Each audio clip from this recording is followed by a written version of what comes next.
Hi and welcome to my review of 28 Days Later. This is a British horror film and was directed by Danny Boyle. So this film tells the story of a man who wakes up from a coma to find out that a virus that causes unstoppable rage has spread throughout all of the UK. So this is a more unique take on the zombie subgenre. I know writer Alex Garland, he was inspired by all of those old Romero zombie films, like Night of the Living Dead and Dawn of the Dead. But this is quite a different take where it's an infection that spreads really, really quickly.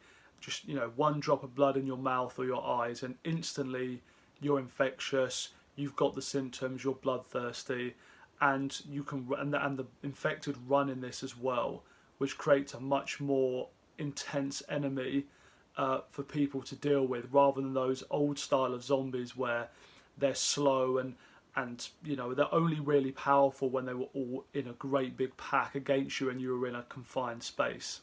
So the film starts with these animal rights activists coming to a lab where scientists are keeping all of these chimpanzees caged, and unknowingly they release them, not knowing that they have this rage virus, and this is the event that causes the epidemic to begin. So you're following Cillian Murphy's character Jim, who wakes up in this hospital 28 days later, and he's just come out of a coma, the hospital's abandoned and he has no idea what's going on, and you follow this journey with him coming out into the world and starting to realise what's happened and this complete breakdown of society. I love those opening scenes where Jim goes out onto the streets of London and sees them all completely deserted.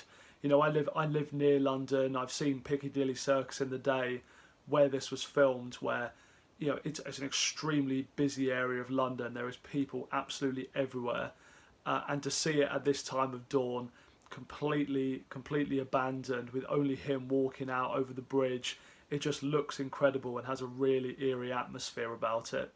When Jim first goes into the church and goes upstairs, and he hasn't seen anybody yet by this point, and when he walks into the church room and sees the floor laden with bodies and calls out, and just two of them get up and just stare at him, and they're obviously both infected, it's a really, really creepy scene. Normally in zombie films they're not scary in that sense of the word, that you're really kind of creeped out by them. It's usually about more, it's just an enjoyable watch and they're gory and stuff like that.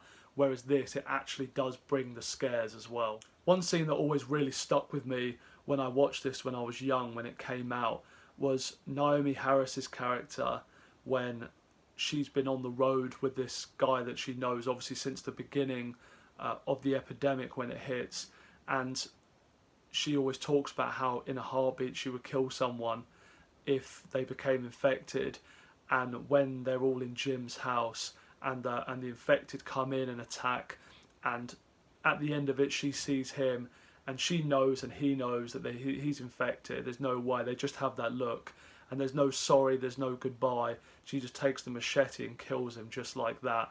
And that always really stuck with me, just the kind of the brutality of that scene and how she kills him just with absolutely no thought. It's one of those extremely memorable scenes from the film, one that's got under my skin and stuck with me ever since I saw this. Danny Boyle chose to shoot this film as well on a camera that makes everything look a lot more grainy.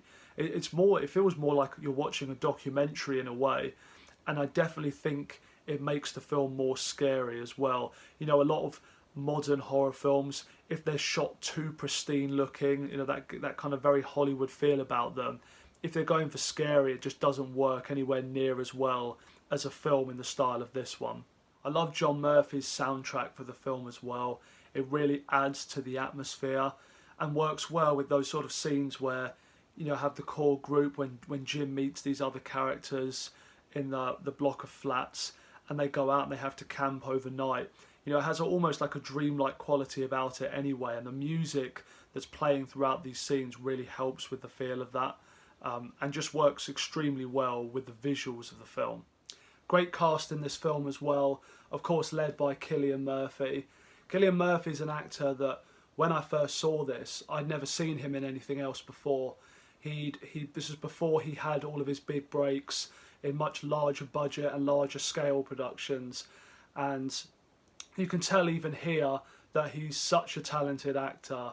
You know, he has a lot of charm about him. He plays very likeable roles, and he has to play two very different sides in this film as well.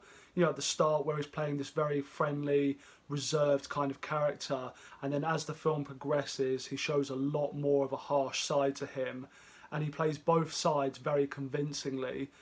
Just because of how good of an actor he really is. I love the crossover of arcs between his character and Naomie Harris's character as well, where kind of opposite to him, she starts out by being a very, very cold character, completely cut off from her feelings because she's thinking purely in survival terms. She will make any decision that ensures her survival, even if that means killing somebody without thinking. And then as the film goes on, she realises and learns that there needs to be something you're fighting for, like family and the people around you, that actually makes going through all that horror worth it for. So the characters you're with go up to this army base that have left the recording out on the radio saying that they've got a safe haven and that everyone left should come there. When these characters finally arrive there and these remaining soldiers take them in, the film takes a really, really dark turn. You know, at first our core group of characters are very suspicious about them when they come in and feel a little bit unsettled just because of how in your face some of these army guys are. You know, they're very aggressive, quite hardened people, and it feels like they're going to have difficulty adjusting in with the group. But then as they start to have more time there, the sergeant, he starts to reveal to Cillian Murphy's character what his real intentions are about needing to hold the women there, because he believes that without them there's no purpose, that they're just 7 men in a building waiting to die. This is when you know the film is going to take a very, very dark turn. The whole final half hour of this film is insane. When you have Jim, who's got over the walls and knows he needs to come back to save Selena and Hannah from these people, he kind of gets into that mindset where he knows he's got to do anything to get them back, and he's not going to let anything get in his way here. And it's just, he releases the infected into the building with them and comes back in, and then absolute chaos ensues from there. And that final scene where he's gouging out the guy's eyes, and it's so brutal that when Selena's looking at him, she for a minute even thinks that he's infected. I really liked the decision as well to go with a lighter, more positive ending.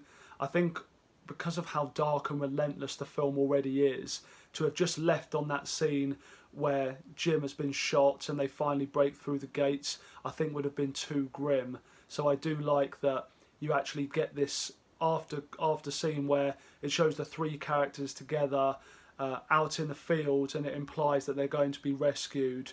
I think the film worked a lot better leaving with this hope and a more positive ending. Now, my one negative about this film is something that I've just noticed the more and more times that I've watched this, and it's so ridiculous I can't not bring it up. The fact that they have used Pepsi product placement throughout so much of the first half of this movie. You know, in the opening scene in the hospital, where they have that close-up of Jim just drinking that Pepsi. It's the first drink he's had after waking up from his coma, and that works as a scene in itself. But then at every place they go to, there's cans of Pepsi everywhere. There's even a scene where they've just escaped from Jim's house after Selena's had to kill the guy that they're with, and there's Pepsi cans laying all over the side. They come out, and as they're escaping, Jim's feeling really lightheaded and headachy, and he says, "Oh, have you got anything that can help me?" And she offers him a can of Pepsi. I just think it was so ridiculous, and having seen this film 10 or more times now, I can't help but laugh every time that I see that. Overall though, this is a really great movie.